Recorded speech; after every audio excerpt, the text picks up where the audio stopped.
Hey, you all. I just wanted to get on here and tell you about my boy. And Crystal, oh, I love that you call your son my boy. And I had started noticing that about 3 weeks ago, and that's what it is. I used to call Josh my Snoopy. Watch Goldberg's. You will understand about that.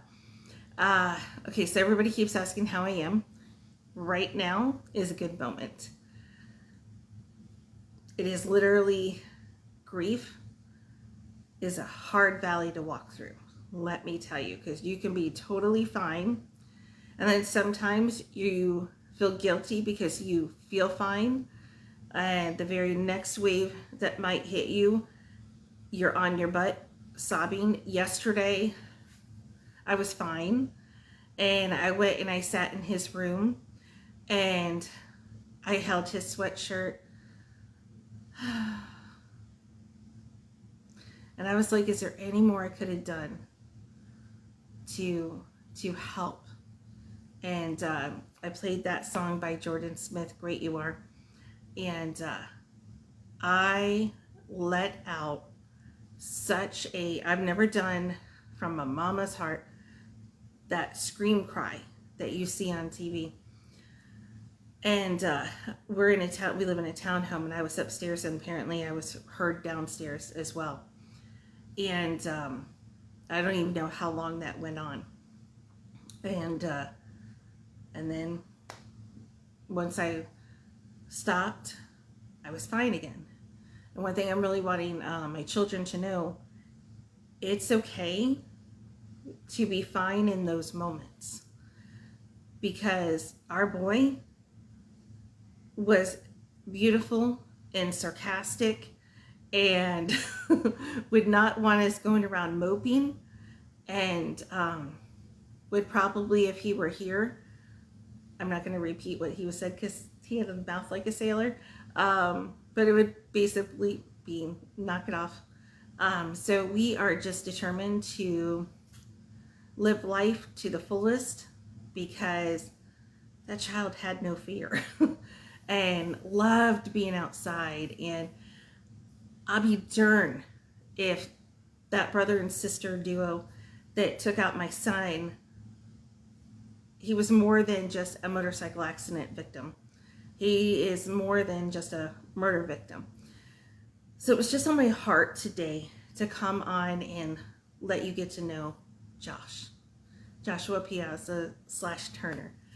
And so I watched Joshua go from being a traumatized child, because my first marriage was rough, and Joshua was mentally abused as well as physically by his biological father. And I was able to get out. I got us out safely. But when you are escaping domestic violence, you've got to plan that so carefully, and just like, it's not something, unless you have to, that you can just run out, because the leaving part is the most dangerous part of getting out of domestic violence. So like, we had to do a whole plan and all this other stuff. But when we got out, Joshua, I want to say for about 4 or 5 years, because abused children, their brain can get stuck on the fight or flight syndrome. And you didn't know what behavior was coming next. And it was very scary at times. But this is one of the big testimonies I want to share, is when he was 9, so he loved Eddie Murphy. He loved Eddie Murphy, Daddy Daycare Eddie Murphy. He didn't know the Eddie Murphy that my generation knows of Eddie Murphy. And I will never forget it. Like, I would lay on Joshua's bed and anoint his bed and cry and ask God to deliver my boy from all the trauma and being caught up in the fight or flight all the time, and all the anger and all of that. And we ended up And I'm telling you, God will come through for your kids in ways that you may not have planned. So we ended up watching 1,000 Words. And that's where the tree of life, I guess it was, shows up in Eddie Murphy's yard, and their words, their leaves are connected. And Joshua, it captivated him. I've never seen that child so tuned into a movie before like he was at that point. At the end, Eddie Murphy does something in regards to his dad. I don't really remember it, and Josh never wanted to watch the movie again. But it's something like Eddie Murphy makes peace with his past and peace with his dad, because his dad was not a good man either. And I will never forget, Joshua just loses it and starts screaming and just goes, I can't effing take it anymore, and runs to his bed and is weeping and weeping at such a rate that it's literally making the bed bounce. And all the things that he had stored up in that little heart at 9 years old starts pouring out. And I was like, wow. And God was showing me, I am delivering him this day. Let him weep. Let him let it out. Just listen to him. A lot of times, one thing, the Lord was teaching me, a lot of times when our kids are going through stuff, we want to get in there, we want to try to fix it. We're like the husband that feels like they need to fix the wife, but the wife just wants to like vent and talk, and the husband's like, well, the Lord was like, shh, let him talk it out. Josh never had an outburst after that day. We even, a couple of weeks later, we're going to the store, and with abused children, they thrive on routine because it makes them feel safe. And one of his routines was a fountain at the same store all the time of Diet Dew. So that was one routine that we did. Another routine, and these come into play. Another routine is we would drop his brother and sister off at their school, and then I would take him to his school. But in between there, we would always stop at this one corner store. And boy, one day we did not stop at that corner store, and it was hell to pay. And the counselors were like, that is how you stabilize a child that's been through so much, as you start off with these safe routines. Well, let's go back to the Diet Dew. A couple of weeks after he was delivered of all the anger and everything, I didn't have the money to get the fountain. And I was so nervous because I was like, I'm driving. I do not need him to lose his crap in the car. And I said, Josh, I'm so sorry. I don't have the money to get your fountain. And he could tell I was nervous. And he goes, that's okay. What? He said, that's okay. He goes, Mama, I can tell that you're scared, but I'm not that boy anymore.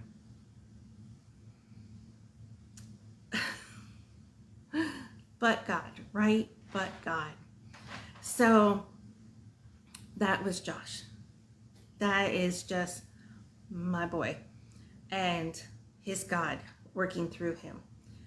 Joshua always, ever since he was a little kid, he has my spiritual gifting of just knowing things and seeing things. And that's just the lineage all the way. I have yet to meet a generation within my side of the family that does not have those spiritual gifts with the Lord. So let's fast forward to about 3 to 4 months ago.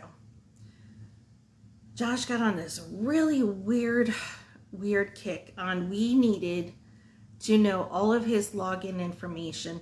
We needed to know if anything ever happened to him, how to get into his computer, his credit card, his banking system, everything.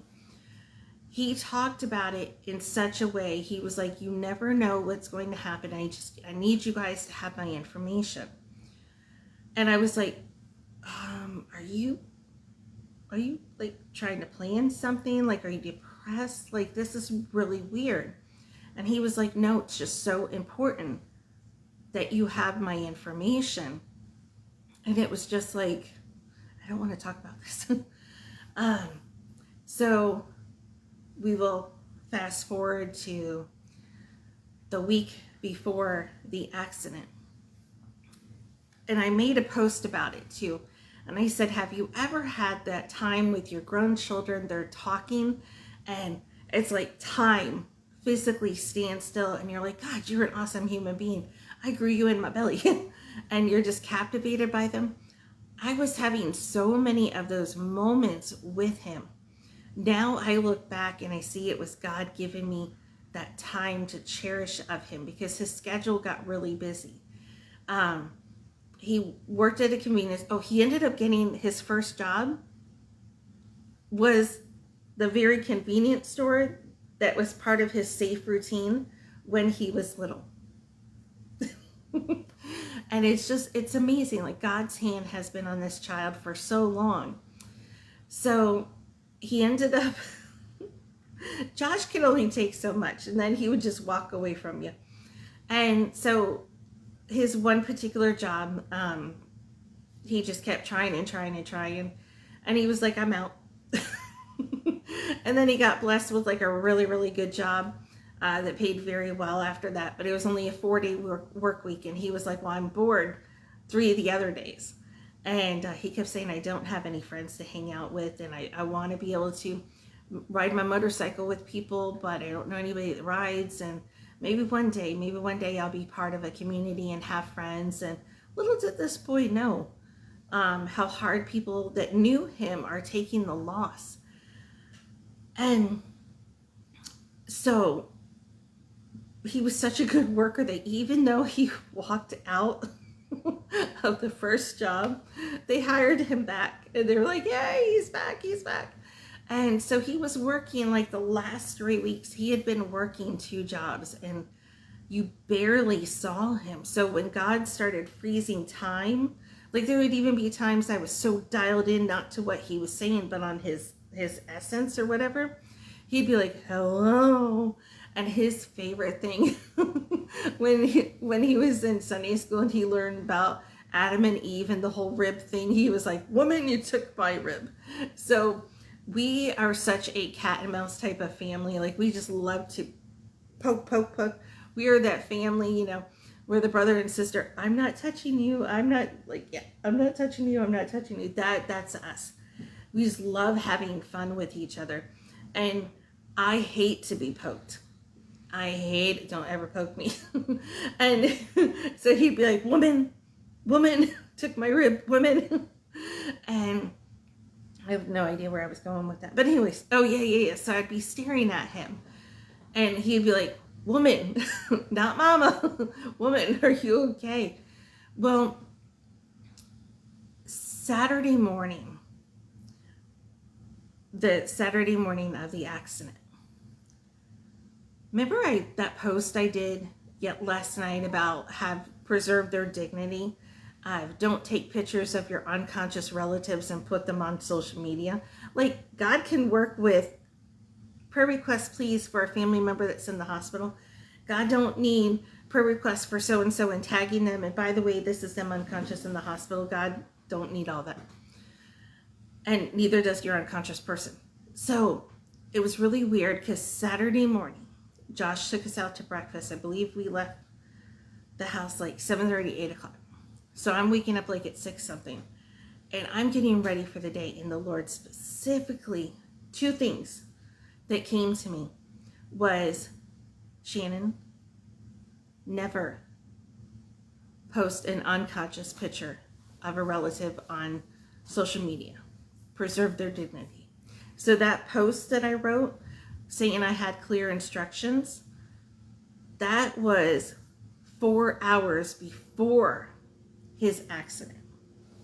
The other thing was, Shannon, you need to learn to process grief. Again, 4 hours before the accident, God is telling me this stuff. Didn't tell me it was going to be in regards to Josh, but just telling me that I needed to learn how to process grief. Because in the past, I wouldn't feel the feelings and then they would come feel me. and knocked me on my booty years later. So the Lord was giving me very specific instructions. With grief, there is waves, and you need to allow yourself to feel the waves. And if you're happy, feel the happy. If you're sad, feel the sad. But don't stay there longer than the wave, because sometimes we'll just lose all hope and be so caught up in the grief. And I was like, ooh, this is pretty heavy for this early in the morning. I wasn't even connecting, like, could this be a warning, or, you know, but we always place a hedge of protection around our kids anyways, and we're always worrying on them in the morning. And so he takes us out to breakfast, and my mom goes, I remember like 5 times my mom was sitting across from him at the breakfast table, and 5 times my mom's like, Josh, you're glowing. What is it about you? You are glowing. And then Josh stands up and he's getting ready to go pay. And he was so happy. He was able to afford to take all of us out to breakfast. And he gets up and he's getting ready to turn. And I saw my dad, very brief second, stand next to him. My dad passed away a while ago. And that was Joshua's heart, is Papa. And I was just like, and I start kind of connecting the dots, and I'm like, okay, you taught me about grief, and now I just saw Dad, and Joshua's glowing, and nope, no devil, you can't, like, you know. So we go into Walmart. And either Joshua or his sister had the hiccups. Someone had the hiccups. But in the midst of Walmart, they start bickering. They so beautifully rude, lovingly to each other, start bickering what is the best way to relieve yourself of hiccups. And that's going to come back into play as well. And then we come home. Josh gets ready to leave. And I place a hedge of protection over him. And I don't think it was even an hour that I was doing dishes and I was getting ready to make the cake for my daughter and my mom's birthday, which was on Sunday, the very next day of the accident. And I get a text, and I didn't get to it right away. I got to it like 20 minutes later, and I sit down, and it says, it's from Life 360, and it said, Joshua may have dropped the phone or had been in a collision. This is the exact address. We are a family of 5 with 1 car. Imagine getting that text message that your child's been in an accident, you know the exact address, and you cannot get to them. I've been praying for a car like crazy since then, because I never want to go through this again. I immediately start calling Josh, and he's not answering. And my mama heart knew something happened. I was calling my husband, but my husband's like delivery driver and just all over the place, and could not answer the phone. And I am at home knowing, okay, he's not answering. He's been in a wreck. He's on a motorcycle. Oh my God. And I have no way to get a hold of him. No way to get there. I start sobbing. I get on the phone with Bayfront. Or no, I get on the phone. I get on with the Lord first. And I'm sitting there. And I'm like, God, what do I do? What do I do? My baby. I know exactly where he is. I don't know what to do. Oh my God, and I can't get to him. What do I do? And the Lord said, you need to call Bayfront. You need to call Bayfront Hospital now. When I called y'all, they were in the process of updating their phone system. It took me 5 calls before I can actually reach the ER.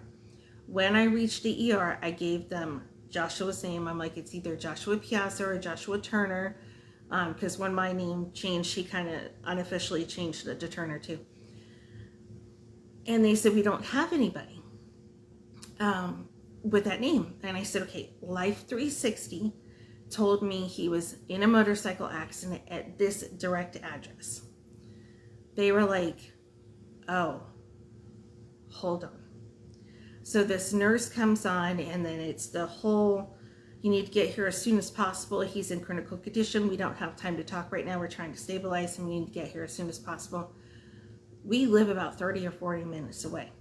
That was the longest drive of my life to get down there. So we finally get down there, and we get put in a waiting room to wait another 30 minutes, not knowing what's happening other than he was in a motorcycle accident. So the doctors come in and they said, we don't think he's going to make it through today. We are doing everything we can. And then the police come in and they tell us it was a car accident. So we're thinking, car accident. And they said the detectives are going to want to talk to you. The detectives come in and they say it was a hit and run. They're still gathering information. And I was like, oh my God, somebody hit my baby and took off. And then as the night progressed, more witnesses came through, video surfaced. Then this was deliberate.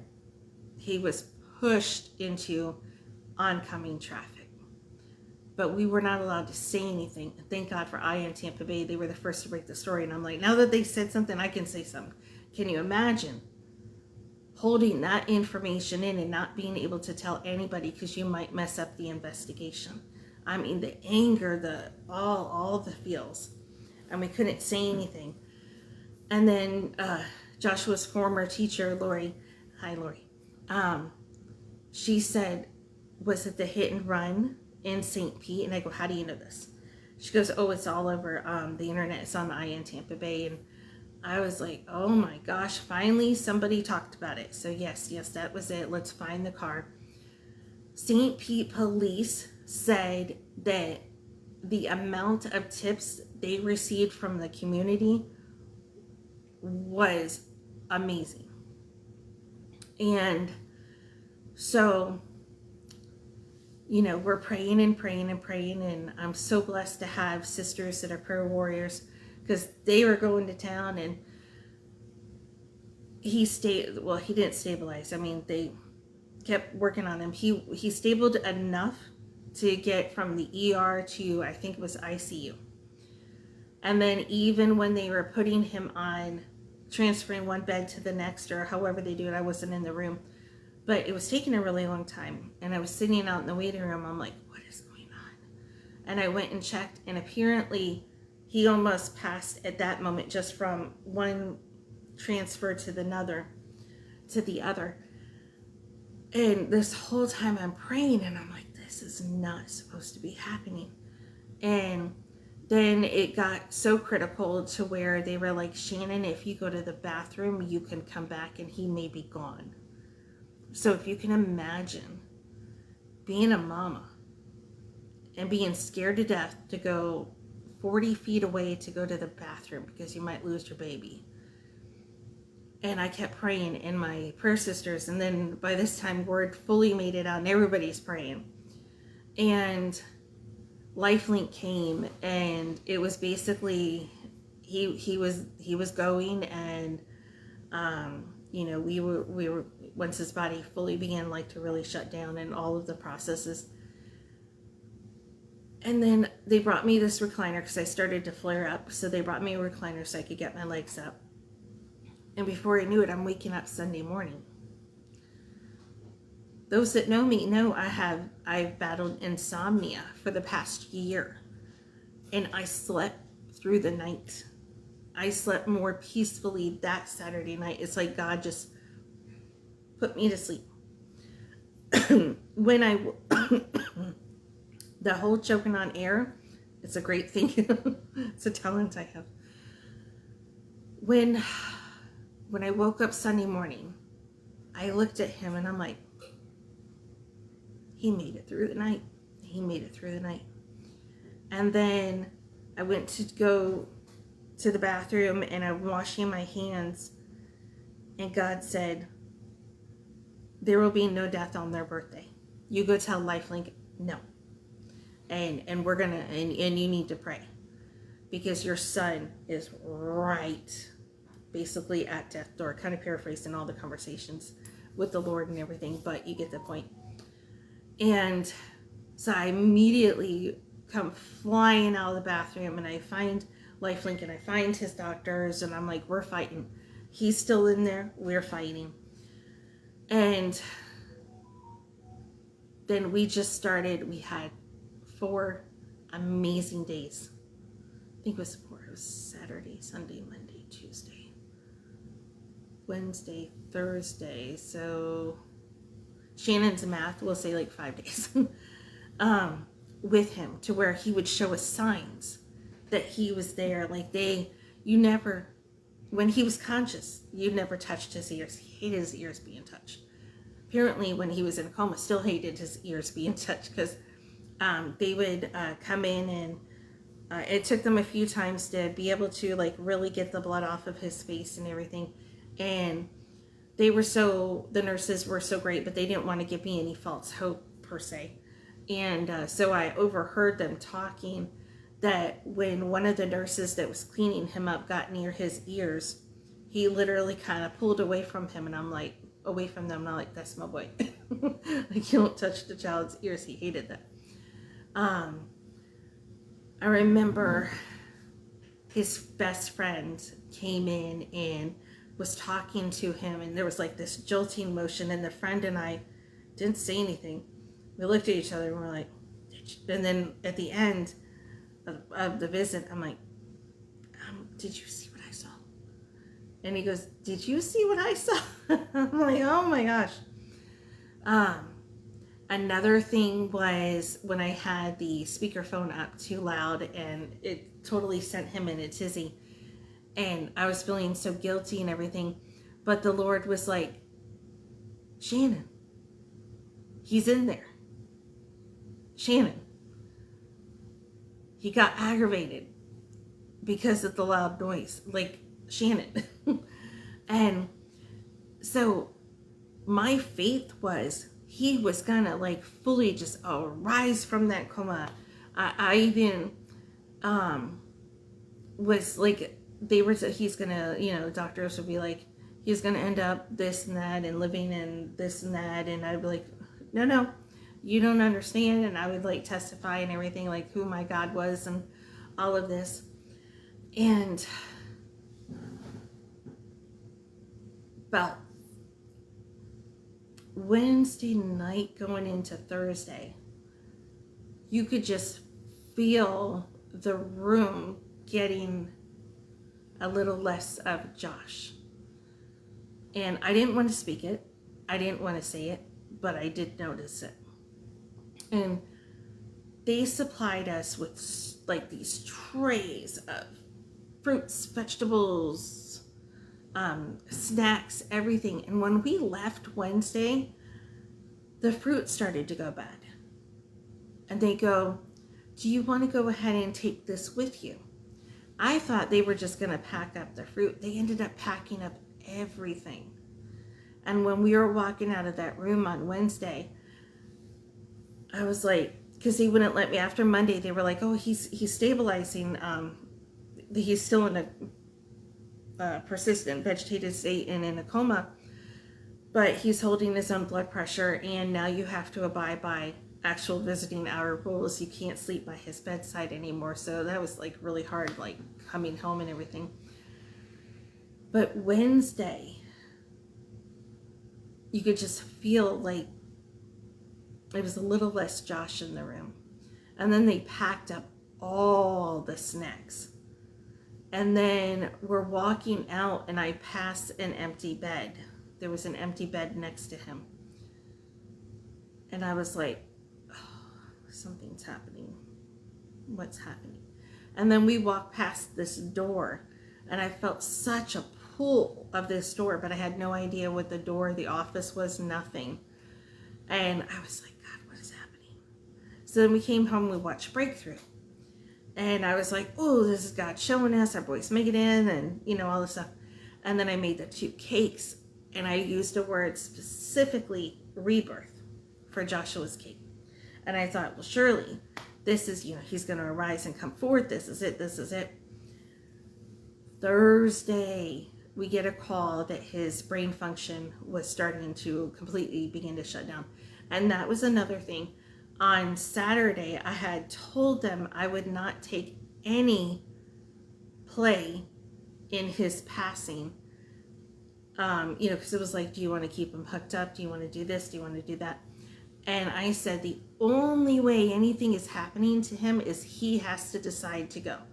It has to be his body naturally declining. I'm not doing anything, touching anything, unhooking anything. Like, we would go back and forth all the time. And so I was very adamant that it was going to have to be Joshua's decision, because I would fight like anything to keep him here. I did not care what they said. And again, amazing staff, hospital staff. They probably thought I was a little loon. That's all right, because that's crazy for my boy. But Thursday, I got that call and his brain function was starting to go. And I'm like, no, Josh, you want to stay, honey, stay. So again, took forever to get down there. We get down there, before we even walked in, they said he is, clinically has passed, before we even made it down there. And I was like, that's awesome, because it's the rebirth and this is the resurrection. And at any moment he's going to sit up and say hi. And people came in to pray for him. And, we were believing for complete and total healing, restoration. My friend, though, she was like, I never met your boy.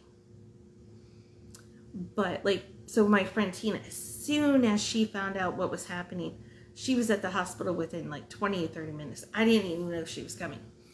Bless her. And she pulled up and was confronted with his will. And my God, Joshua had strong will. If he didn't want to do something, good luck on trying to change that child's mind. I think he gets it from his mama. But anyways, she comes in and she goes, I'm going to tell you exactly where we are right now. He got a taste of heaven. He's with the Lord. He's been resting. And now there's a battle on if he wants to return. And she explained to me that when you're in a coma, you're alive. You're in a coma, but you're not dead. And you still have your free will. And God honors free will. So we started praying that he would want to come back.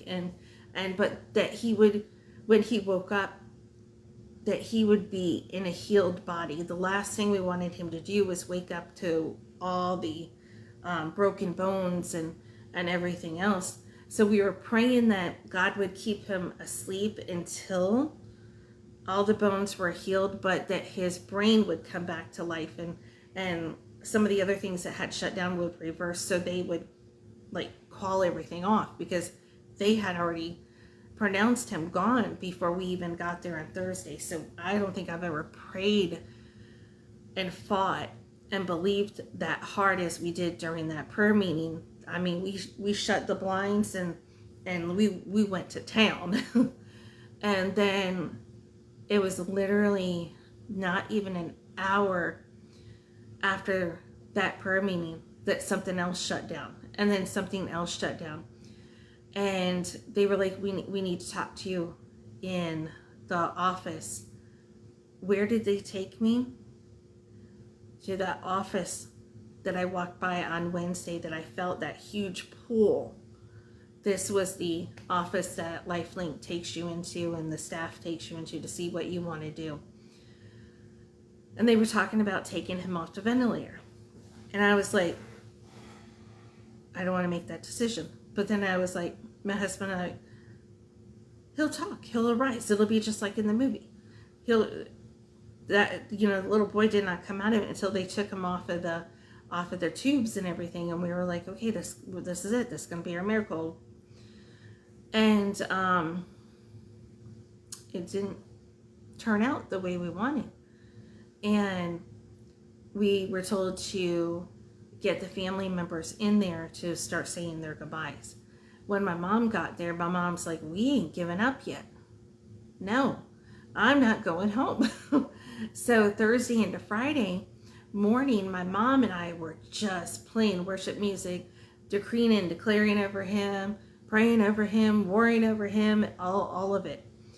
And they would tell me, he's leaving. No, he's not. Shannon, you need to come to terms. No, he's not. And I even, LifeLink came and met with the family, and I said, my faith says he's going to sit up and say hello to you.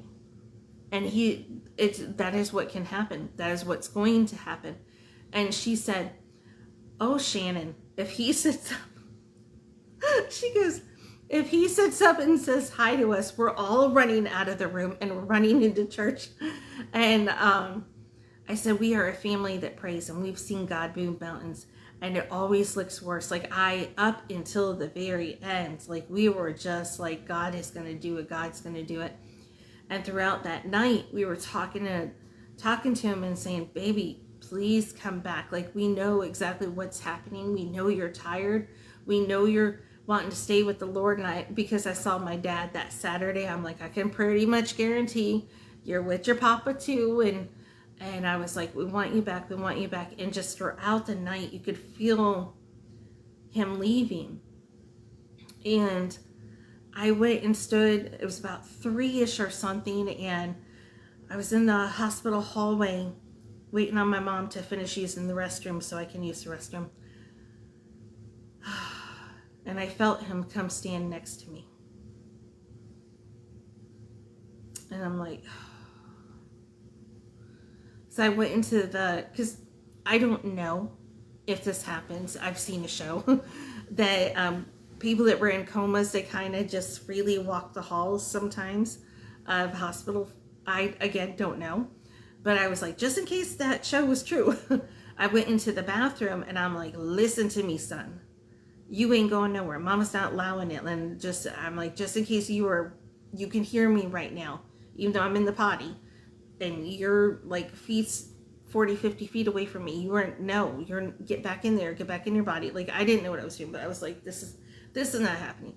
Because I refused to accept anything less than he was going to arise and come forth in a healthy body. And that was it. Nobody could tell me anything. But I was like, oh no,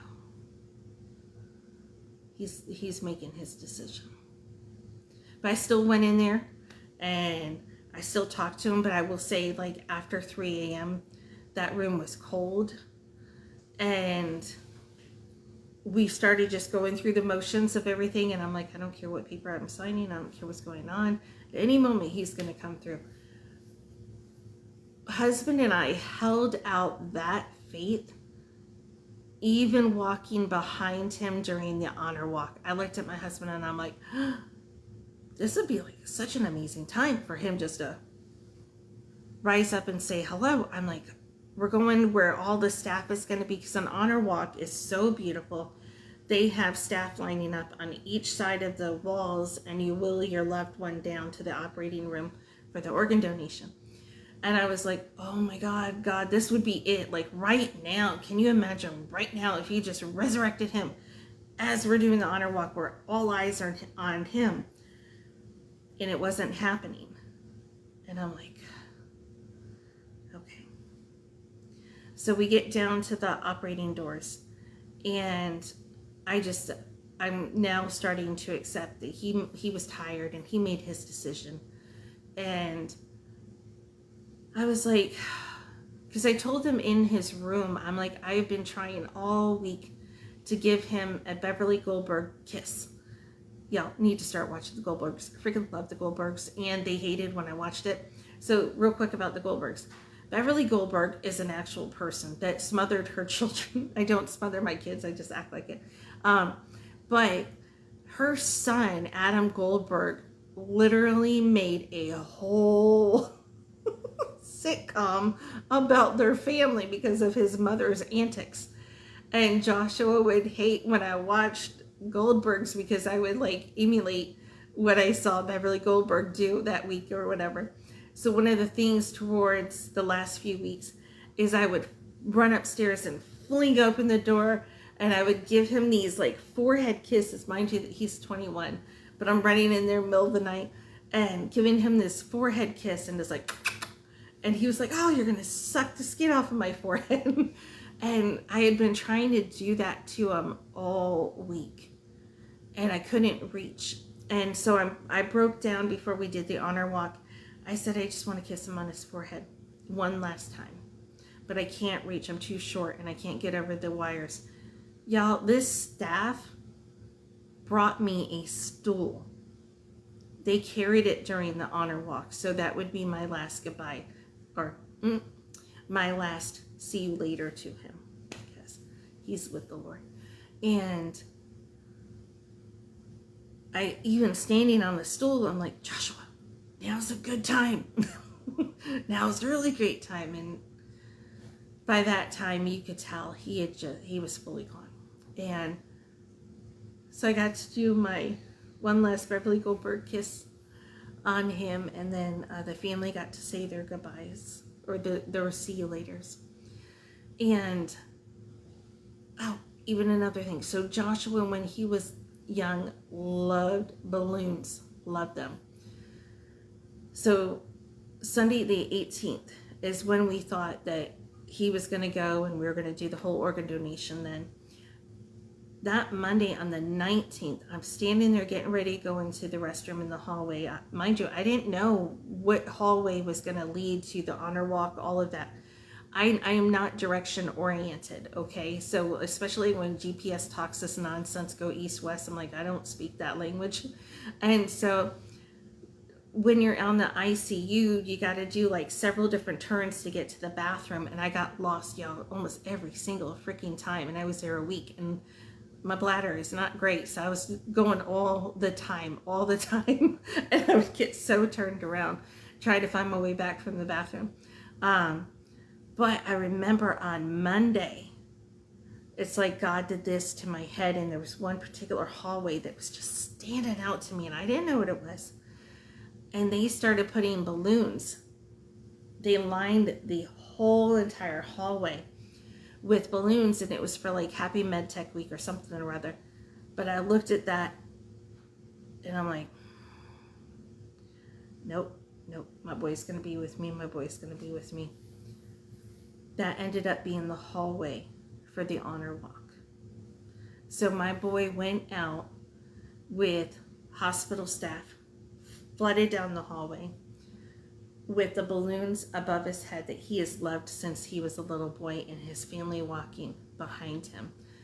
And when we got there, it was like God showing me everything got brought full circle. And you know, you do go through that of, but God, I prayed, God, I decreed, I declared, God, your word, 2 or 3 come together, you know, God this, God that, God this, why. And when my friend broke it down to me about, even in the coma, Joshua was alive, and Joshua had his own free will, and God don't go against your free will. And Joshua was tired, and Joshua had almost every broken bone in his body. So I even asked the doctors, I'm like, do coma patients feel their injuries? And they said, we can't say for sure. We try so hard to make sure they don't, but I can't guarantee you that your boy's not in there and in pain.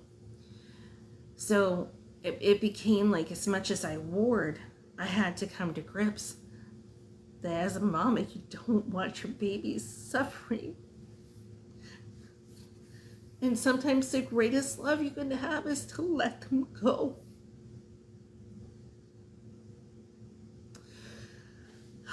And then I had some friends that had a hard time letting go too, and that was hard. But then God's like, they're grieving with you, baby, because they've been in the trenches for the past week with you. And then I understood, and it's just this level of acceptance that he's gone for now, not for always. And we got home, and I didn't know how to relax, because I had been on edge. Like when they told me I couldn't stay the night there, Monday, Tuesday, Wednesday, because Thursday I did stay the night, but Monday, Tuesday, and Wednesday, like I don't even think I took my bra off. I didn't get into jammies. I think I slept in the same clothes or whatever, because I was, what if they call? What if I need to hurry down in the middle of the night? What if this, what if that? And I would call and I would check on him several times, and I'd be like, this is Josh Piazza's mama. Can I have an update, please? When we got home on Friday night, I went to go call. And I was like, I can't call because he's not here. There's nothing more to check on. And I started sobbing. But God, in his goodness, in the midst of your storm, my kids and my husband came and sat on the couch with me, and we just started telling funny stories about Josh. The kid had a mouth on him. I don't know where he got it from. And was so sarcastic. And so we started telling funny stories. Like, he would wear very sarcastic shirts. And one time he didn't understand why he comes home in not his sarcastic shirt that he wore to work, but in a uniform shirt. And he was like, those people are so freaking sensitive. And I'm like, your shirt really wasn't that appropriate for work. And he was like, I don't care. They're so sensitive. And so we started telling about those stories. And then Lifelink called, and they said, we wanted you to know that I believe it's, the left lung was too damaged, but the right lung went to Pennsylvania. His heart ended up being donated to research or something, because at the last minute something happened with the recipient. And then they named off all the things. But I thought that was so beautiful of God, that when we got done laughing and taking a breath, because Joshua was a character, Lifelink called to tell us, everything was done. Since the days of his passing, we went ahead, God told me still go ahead and have the prayer rally that was meant to be for him on Saturday, but on the 24th, but have it for his organ recipients. That there's no rejection of any organs, and pray for their healing. And so we did, and I got right in the middle of shelter number 1. That was the shelter that Joshua turned 21 at. That we did his 21st birthday at shelter number 1 at Taylor Park. Taylor Park is full of alligators. I would tell my son when he was 10, because we've always lived kind of in the same area, do not go with your friends when they go to Taylor Park. I do not need you eaten by an alligator. And he loves nature. Oh my gosh. Like, no fear. This kid's no fear when it comes to animals, even if it's freaking alligators. And I knew that. And so this was the park he would always sneak down to, because he would always freaking go. And then when he turned 20, he wanted to start fishing. And he would go by himself. And where would he go? He'd go freaking Taylor Park. And I was like, stay away from the bank. He was like, I am a grown man. You cannot tell me what to do. And I'm like, no, see, you were in such denial, because you're always going to be my baby, and I'm always going to tell you what to do. That's just, we very much cat and mouse with each other. So we had his 21st birthday there. So the Floridians that are listening to this, that we get maybe 2 or 3 days of winter. And so I booked shelter 1. I'm like, this would be great, because this is the park he loved giving me heart attacks over for the past 10 something years. So let's ring in his 21st birthday at shelter number 1, right across from where all the darn alligators are. And I did not check the weather. It was 34 degrees and under the shelter, because there was 34 degrees windy weather. Yeah, I froze everybody out, but Joshua did not complain. He laughed that I would plan an outside party and not check the weather, but he didn't ever complain. He never said anything. And he took the kids that were there and they went on like this long walk, probably down by the lake to see if they could see the alligators, because that's just what he did. So Saturday we ended up having the prayer rally there still. And as soon as I got there, it's like something took my head this way, and there is a picnic table. And I'm not going to get into any philosophical discussions on what is what. I'm just going to say what I saw. Something did my head that way, and I saw him at the picnic table. And he smiled and waved and did that and then was gone. We started off the prayer rally by the first song, which was the last song that we sung over him, which was Jordan Smith's Great Thou Art. We sung that over Joshua right before they wheeled him down for the honor walk, because even I know God knew my heart, but I just needed my daddy God to know that I wasn't mad, that I didn't blame him. I needed Daddy God to know that I was grateful for the 21 years I had as Joshua Piazza's mama, and the amazing work I saw God do from a very scared, violent little boy to such a compassionate, grown, loving man. I got to see that. I got to play a part in Joshua's life. And I needed God to know before they took my boy. I was so thankful. So we opened up with that song.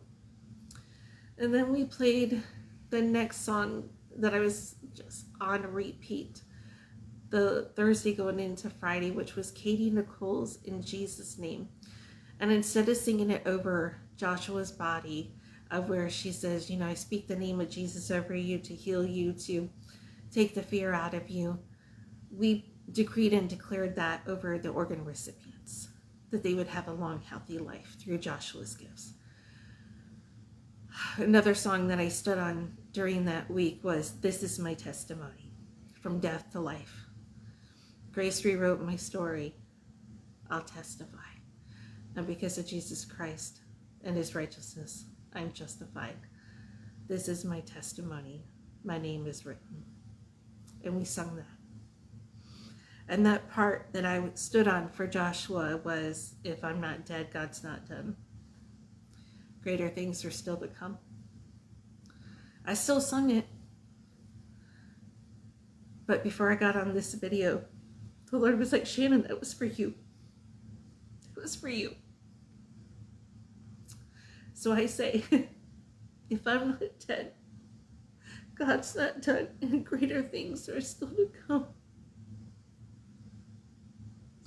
And I believe, and this is my testimony, from death to life.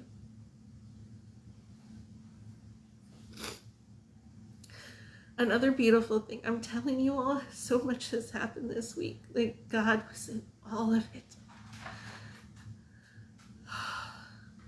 Another beautiful thing is I have a friend that when we met, we've known each other 15 years. He became a single parent almost the same time I became a single parent. And we kind of walked out single parenthood together. And he was my brother from another mother. And he got to be the male figure in my children's life, and I got to be the female figure in his children's life. And then God brought me my amazing husband, but I'm like, God was telling me certain people to call so they didn't find out from social media or whatever. And I had not talked to my brother from another mother in, I think, almost a year and a half. And Saturday, the same day as the prayer rally, Saturday, the Lord was like, you need to call him so he doesn't find out from anyone else. So I sent a text. I'm like, is this still so-and-so's number? And he was like, yeah, I was just thinking about you yesterday. So he calls. And before I can even say anything, he goes, I was just thinking about you yesterday. He's very prophetic. And he was like, I was thinking about you yesterday. And I don't know, but the Lord has so much joy over your family. And I'm like, oh, sweet baby Jesus. How do I tell him what happened? And prior to reaching out to my brother from another mother, I had woken up Saturday morning and I was like, I did my father's service. Like I led the whole thing. I officiated the funeral and everything. And I'm like, I cannot do that for Josh. God, we need somebody that's going to do this for my boy. And I wanted to be somebody that knew him, you know? And all my friends are pastors and everything anyway.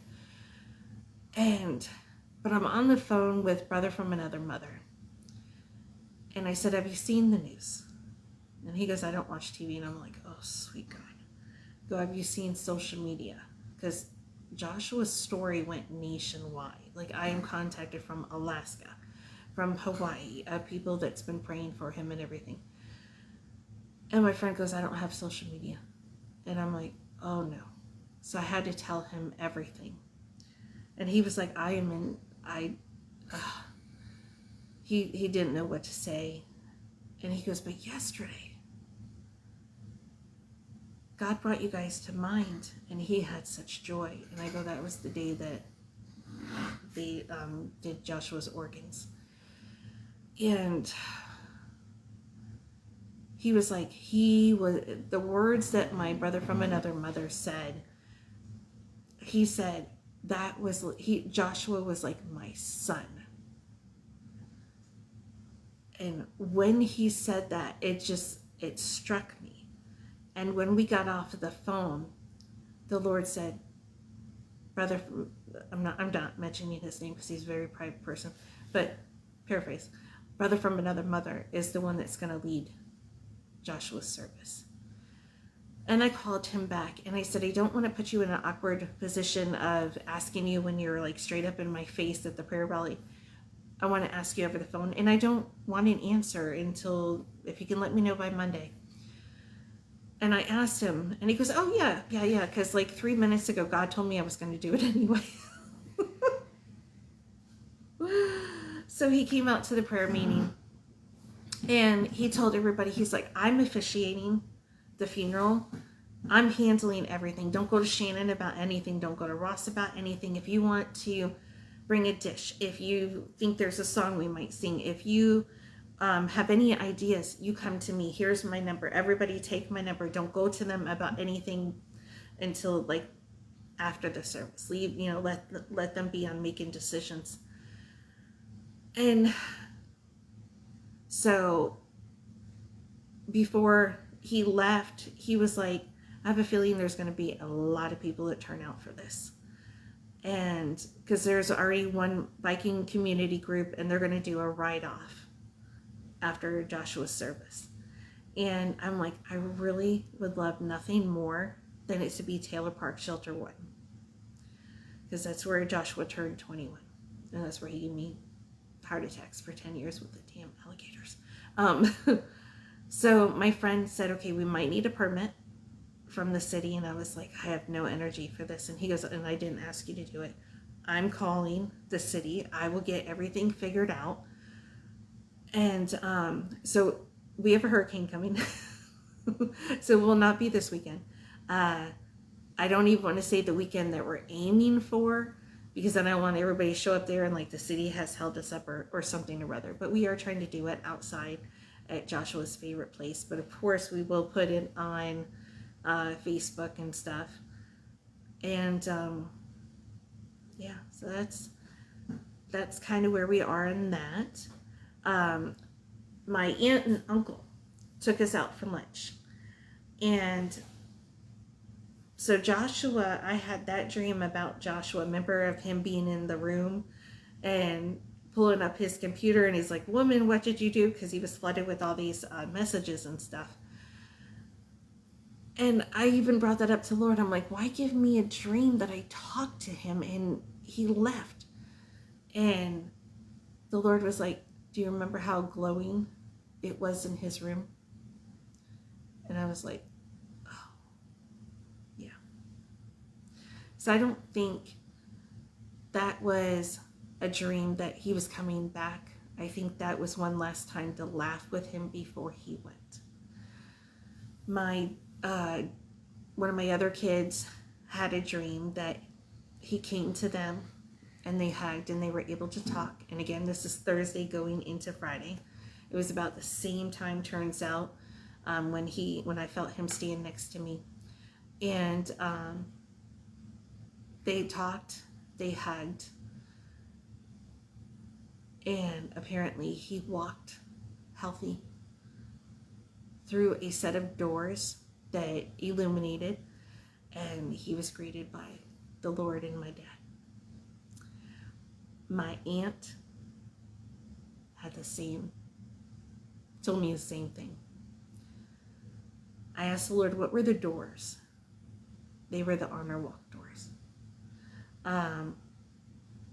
My husband on Monday told me he feels on Saturday that Joshua made it to heaven, and my dad said it's not time, you can't come yet.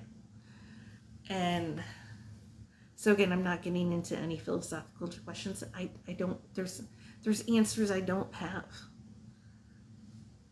All I know is for 21 amazing, epic years, I got to be that boy's mama. So, Friday, as we were packing up our stuff to come home from the hospital, I was in the bathroom and I was feeling quite nasty because when you are a family member sitting bedside to your trauma loved one, and you have to be there for hours because you don't know if they are going to pass away, or for me personally, my only hygiene for days was paper towels, a sink, and hand sanitizer, foaming soap. To say that I felt disgusting in the midst of all the grief is an understatement. Because, ladies, we like to be a little fresh, And so we were packing up, and I was like, I need to go to the bathroom because we have a long ride home. And I went to the restroom and everything, and I was like, oh, I just feel so gross. I can't wait to get in the shower when I get home. And what came to me was Joshua's gifts. So the Lord's like, I want you to start a foundation. We're not starting said foundation right away, but this is future plans. What we are going to do is we are going to put care packages together and we want to give them to hospitals, especially Bayfront. Start off with ICUs and start off for the families that are having to stay over the night and everything. And the Lord said, I want you to pack anything and everything that would have helped you. So I was like, okay, awesome. All right, Joshua's gifts. Okay, I got it now. And Lord even told me fundraising techniques and stuff like that will use Joshua's passion of adventure. Whether it was a bicycle, motorcycle, like that boy, when he hit the road, you didn't know where he was going to go because he'd be gone all day. And so, I told LifeLink, I was like, this is what we're going to do. I thought our first family to do that for would not be for a while, until the other night. There was a motorcycle accident not too far from us. And this...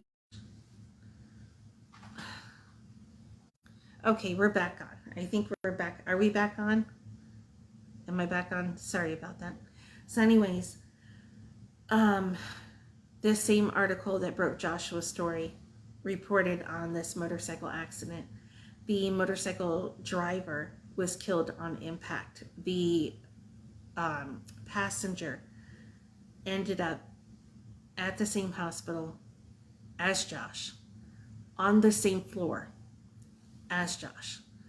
And I was able to get in contact with the family member of hers, and I said, I didn't realize we were going to do this soon, but I know what it's like to sit bedside and you have no access to a shower, and you feel like you cannot go very far because they made code as soon as you stand up. And I'm like, we would like to drop off a care package. So we went to Dollar Tree, and oh my God, we were throwing everything in the cart. And I was like, I need a bag. Like, I don't want to take a Dollar Tree bag and then be like, hey, here. And Dollar Tree, I guess, had just gotten a shipment in of backpacks.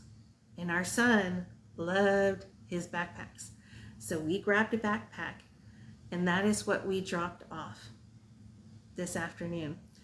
I told them, I was talking to, I was messaging with her family members, and I said, we want to bring self-care items for you all since you're taking these long shifts with her and everything.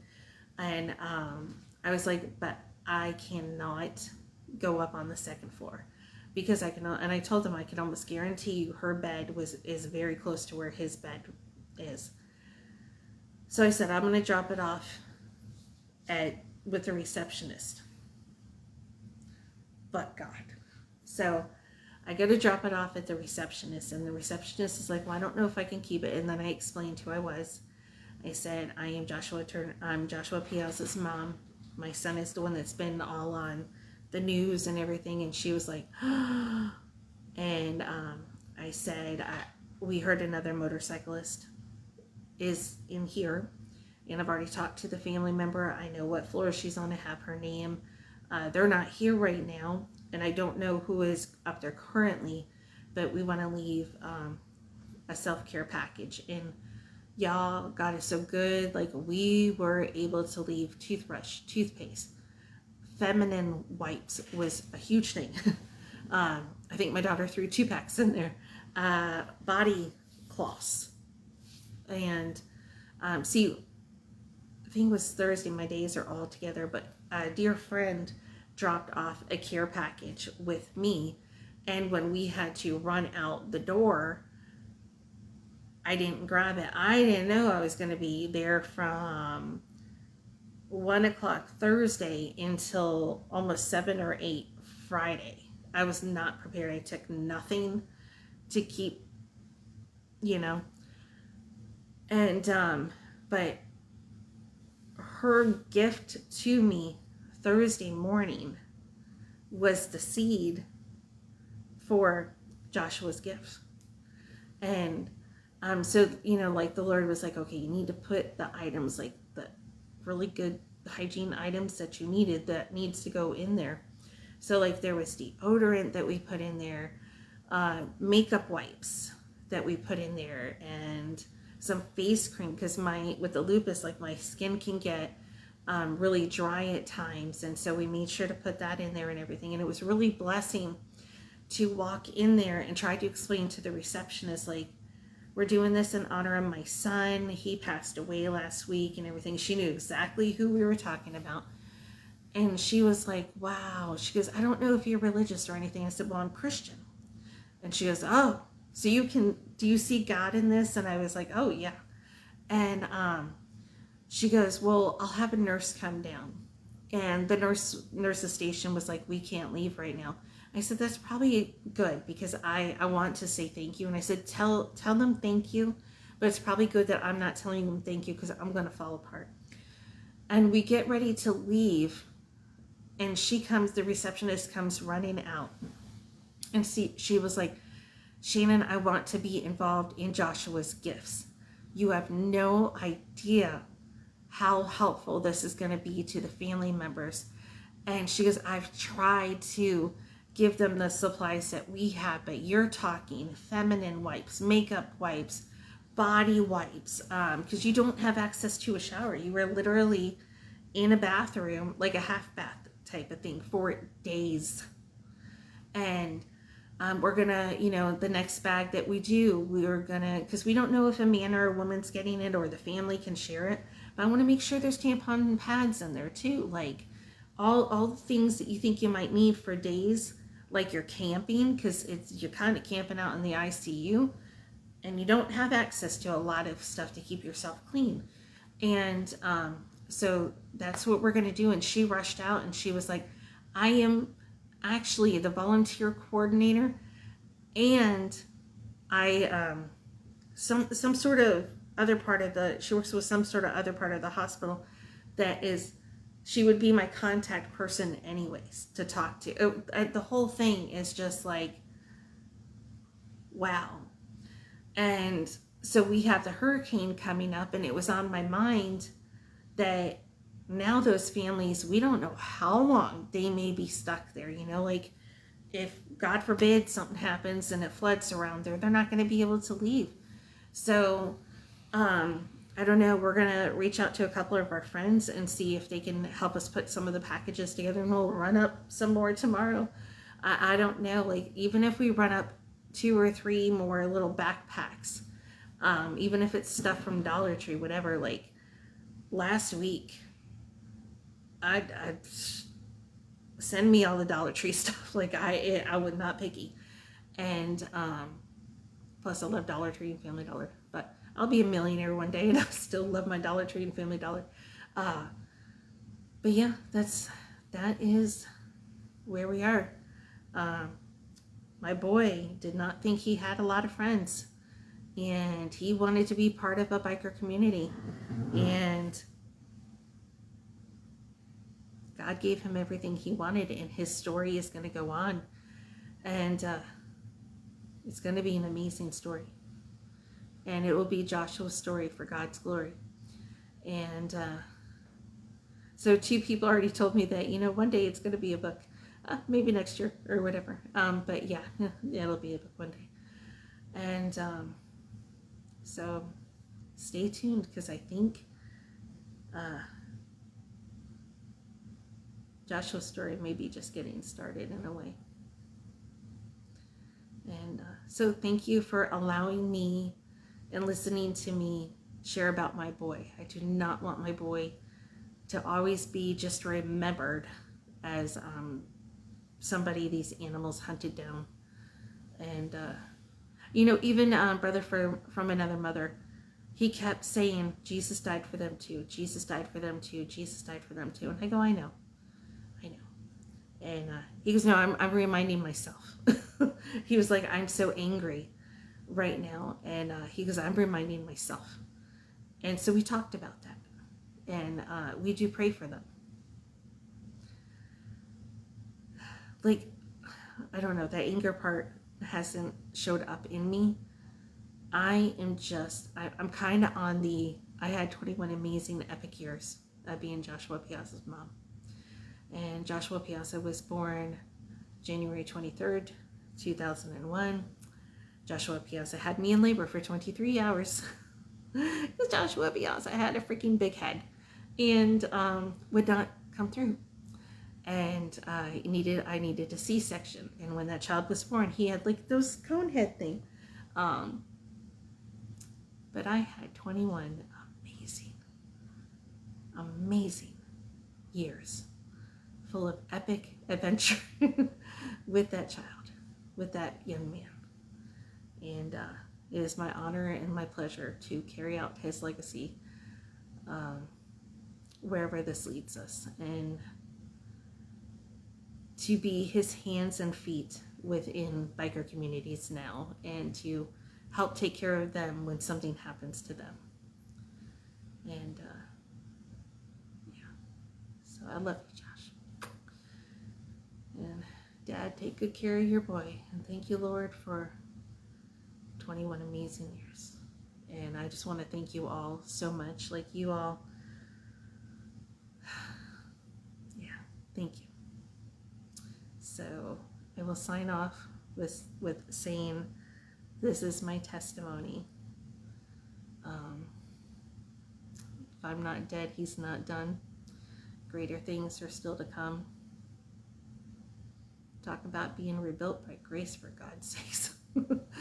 All right. So have a great day. And oh, by the way, so my new thing is now when people ask how I am, I'm going to tell you at what particular moment I am. And really, I don't like that question because it's just so awkward. It's the awkward silence.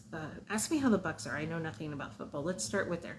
But so if you ask me how I am, I'm going to let you know at that particular moment how I am, because I'm not going to be like, I'm fine, because that's the old Shannon. And then grief and everything else would stomp me out later because I refuse to deal with it, but I'm dealing with it.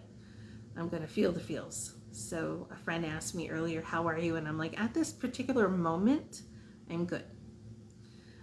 So let's talk about the Bucks. Let's talk about something I have no idea in later. So yeah. All right. So I love you guys, and your stories are not done. I can assure you there's somebody that's been listening, and you've camped out in grief. You've camped out in the wilderness of grief. And I want to let you know, God heals your heart. God will restore your heart. God will use the memory of your loved one to create a legacy. But you've got to be willing to give that broken heart over to the Lord. As long as we're holding on our broken heart, He can't do anything. That's your free will. So I want to encourage you. I feel like I'm talking to several people here. I want to encourage you to take your hands, release your grip of your anger, of your grief, of your sadness. Release that grip and take all of it to Jesus. Because the word says He cares for you. Let Him care for you. Let Him do a whole Romans 8:28 on you. You know, sometimes when we're refusing to turn our trauma over to Him, when we're refusing to walk with Him, that's other people's souls that can be suffering. Because if our stories and our lives, every aspect, every second is truly for His glory, if people don't hear the stories, if people don't see the witness of who Jesus is and what Jesus can do, they may not turn to Him and give their life to Him and have eternal life. We may be the only Jesus somebody sees. And, you know, weeks ago, you saw my letter to the Lord. I'm like, I want to lead millions to Jesus.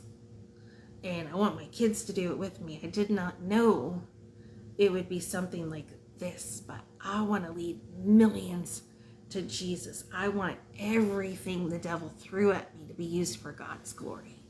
I want to be like Paul. Follow me as I follow Christ. I'm going to screw it up sometimes, as my kids say. But still, I want to lead you to the Father. So give your broken heart, your broken pieces, all of it, give it to the Lord so He can do something beautiful. And you will see that no grief, no tragedy will ever go to waste.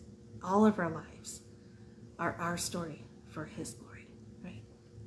Thank you all.